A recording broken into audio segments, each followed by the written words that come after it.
সালমানের স্মৃতিতে মশগুল মাধুরী। হঠাৎ কি অমূল্য ধন খুঁজে পেলেন এই অভিনেত্রী? ৩০ বছর আগে বড় পর্দায় মুক্তি পেয়েছিল হাম আপকে হ্যায় কন।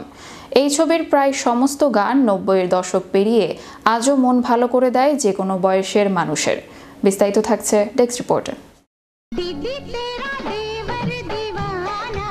দাদার বিয়ের আসর থেকে বৌদের বোনের সঙ্গে জমে ওঠা প্রেম ভালো লেগেছিল দর্শকের। ৩০ বছর আগে বড় পর্দায় মুক্তি পেয়েছিল হাম আপকে হ্যায় কন।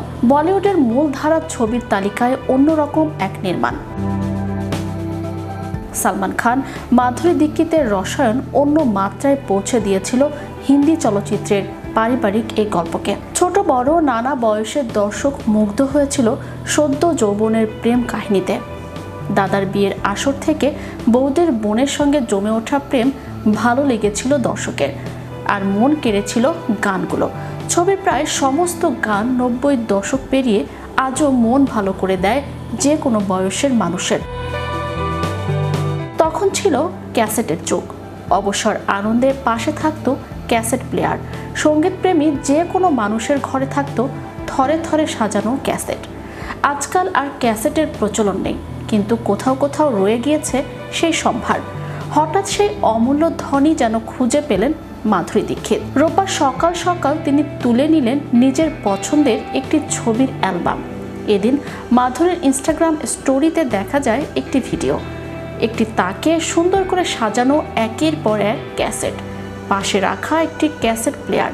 হাত দিয়ে স্পর্শ করে দেখছেন মাধুরী, উস্কে উঠছে স্মৃতি। এই স্টোরিতে অভিনেত্রী মিলিয়ে দিয়েছেন পেহলা পেহলা প্যার হে, পেহলি পেহলি বার হে। ক্যাসেটগুলি ছুঁয়ে দেখতে দেখতে মাধুরী হাতে তুলে নেন সেই অ্যালবামটি। প্রচ্ছদে সালমান খান ও তার ছবি হাম আপকে হ্যায় কন। স্টোরিতে মাধুরী লিখেছেন, আজ সেটে এক গুপ্তধন পেলাম। এরপর তিনি ক্লাসিক ক্যাসেট এবং হাম আপকে হ্যায় কন জুড়ে দিয়েছেন হ্যাশট্যাগ দিয়ে। বোঝাই যায় কোনো শুটিং ফ্লোর সাজানোর প্রয়োজনেই ৯০-এর দশকের ক্যাসেট রাখা হয়েছিল।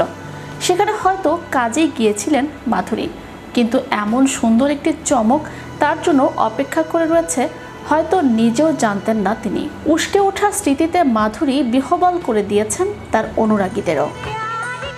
চ্যানেল ইউরোপ বিনোদন ডেস্ক।